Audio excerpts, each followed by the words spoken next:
37-year-old Michael Brown is accused of taking a break from his landscaping business last Saturday night to plan this huge illegal house party that led to him facing multiple charges. I didn't break the law. I just broke some rules of probably what my owners didn't want me to do.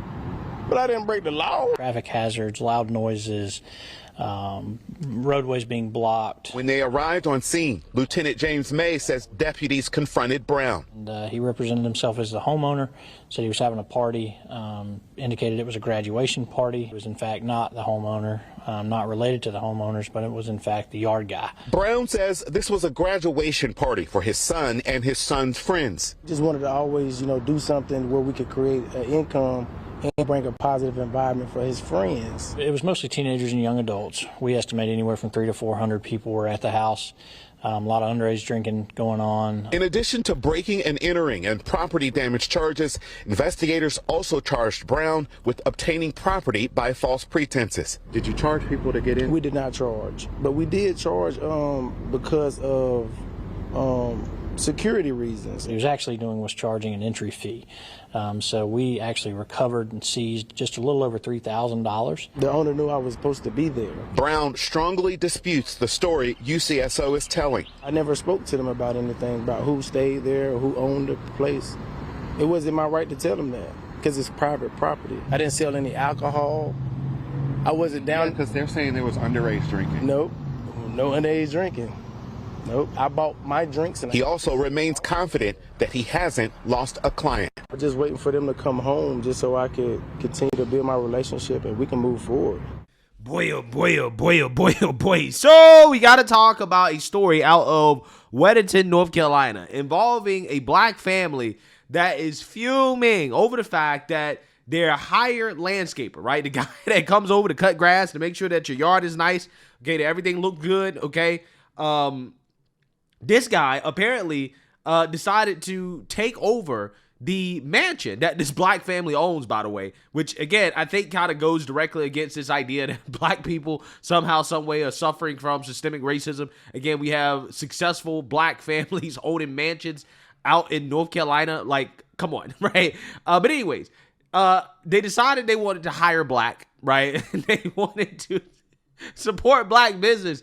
It ended up backfiring in the worst way because this guy ended up taking over their mansion while the family that lives there was away and decided to throw a pool party, right? A huge ghetto party for the whole hood, right? Threw a hood party at the mansion, right? While the people were away.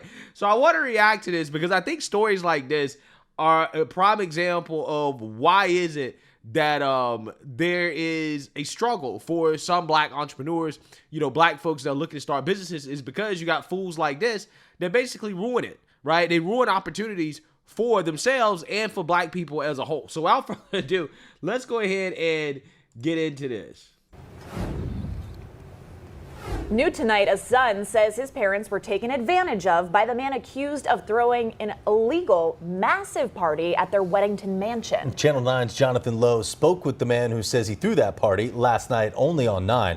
Now tonight, he's getting the owner's side of the story. Family of the owners of that mansion reached out to me after seeing our story last night, saying they wanted to set the record straight.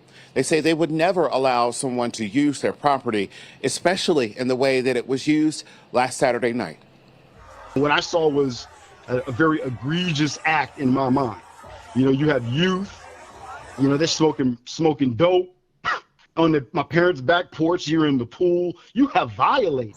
Tonight, we're hearing from the son of the owners of this Weddington mansion. Wow.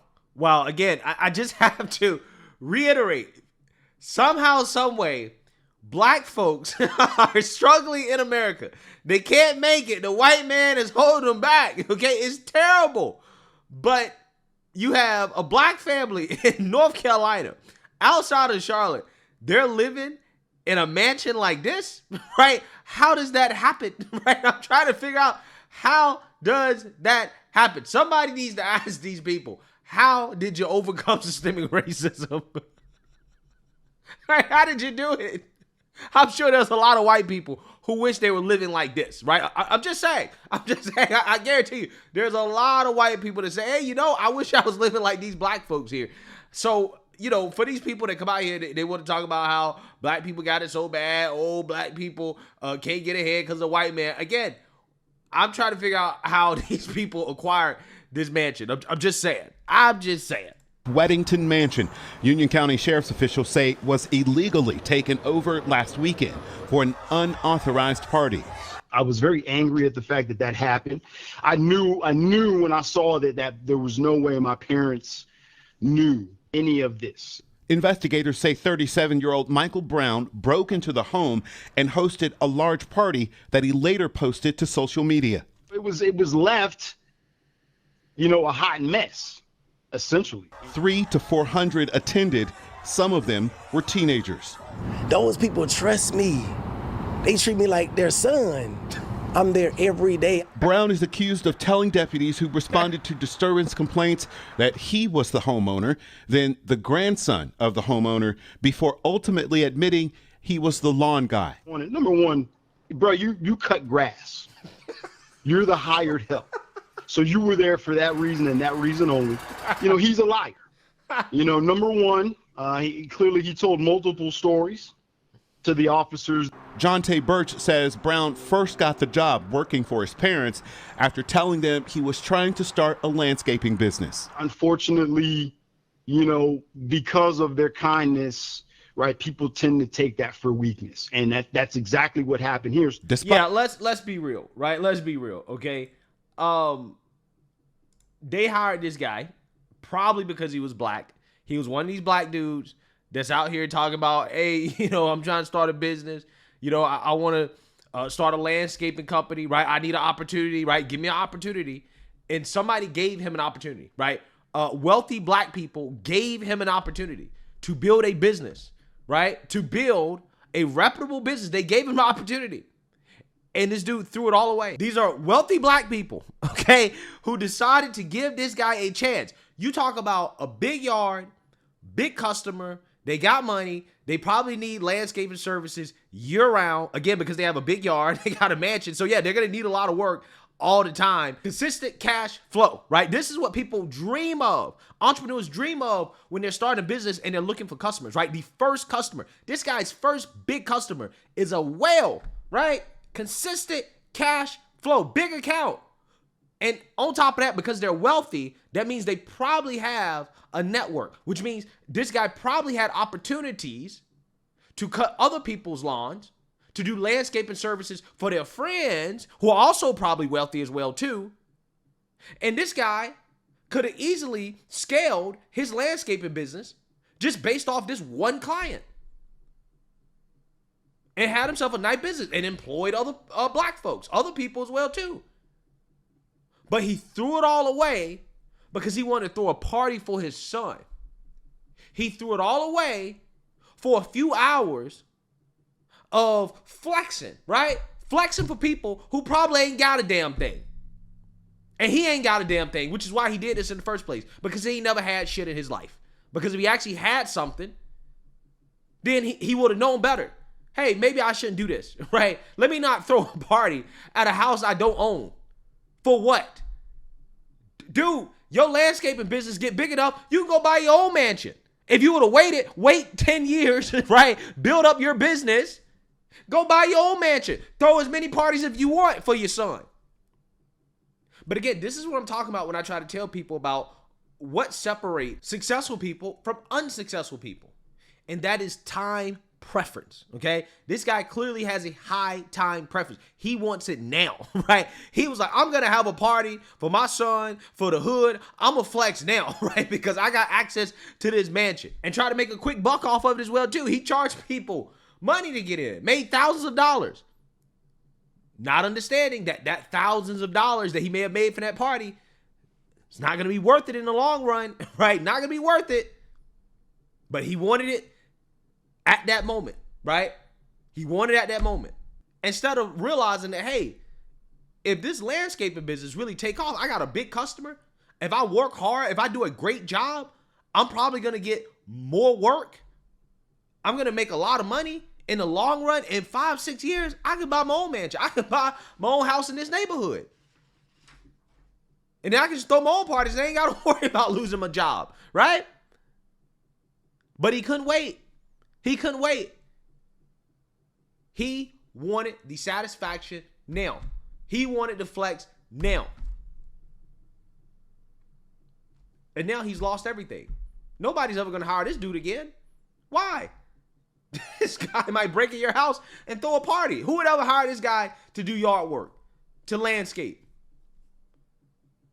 And regardless of his excuse, you threw the party at somebody's house when they weren't there. Your landscaping career is over. All the opportunity in the world, and he threw it away. It wasn't the white man's fault.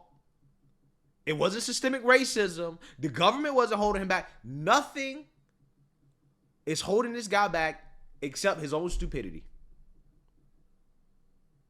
And that's what black folks have to realize. That's what you have to realize. It's stories like this. This is why black entrepreneurs are struggling. I guarantee you, every black person who has built some wealth, right, and then turn around and say, you know what, I'm going to try to help another black person. I guarantee you they've been burned at least once, right? At least once, every single time. Because every black person that gets a little bit of wealth, they do try. They do try. Wealthy black, they do try. They try to give back. They try to give opportunities. But it be your own people. Your own people will burn you, okay? And it leaves a sour taste in their mouth. And guess what? I guarantee you, they going to the Hispanics. I guarantee you, this family, they're going to the Hispanics. I guarantee you. Or the Indians or the white man, right? That's what they're going to for their landscaping services. I guarantee you, they'll never hire a black one again. I guarantee you. And that's the problem. That's the problem. This is the problem that people refuse to acknowledge. And this, right, people tend to take that for weakness. And that's exactly what happened here. Despite that, Brown was confident he hadn't lost a client. Are you worried at all about the relationship? I'm not. After this? No, because I know they're loving people. And he's delusional. He is definitely delusional. In fact, not only has he lost a client, he's probably lost all of the other clients that potentially he's gotten in that neighborhood. Exactly. In addition to Exactly.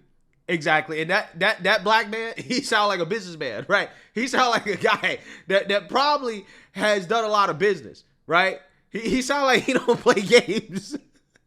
So he know how it works. Not only did you lose a big customer, but you lost everybody else. Every other potential big customer, you lost them too, right? You lost the whole neighborhood. And since the story is going viral, you've lost any opportunity whatsoever in this business. Nobody's hiring this guy unless you're an idiot.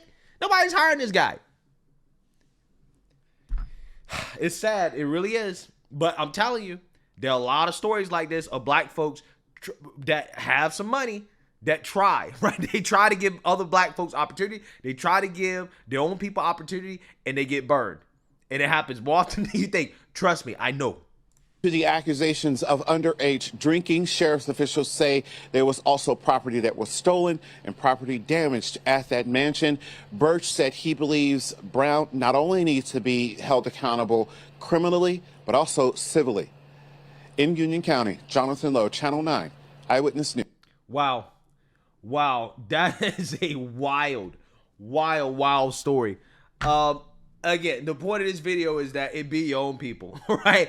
This story right here, I guarantee you, is a very common amongst black people who try to give back, okay? Who try to help pull people out of the hood, right? They try to help black entrepreneurs. They give them an opportunity. Hey, do some work for me.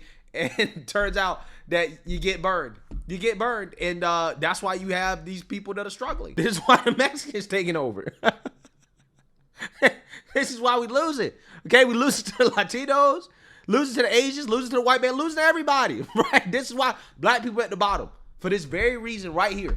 But it's stuff like this that people refuse to acknowledge. They refuse to acknowledge this stuff.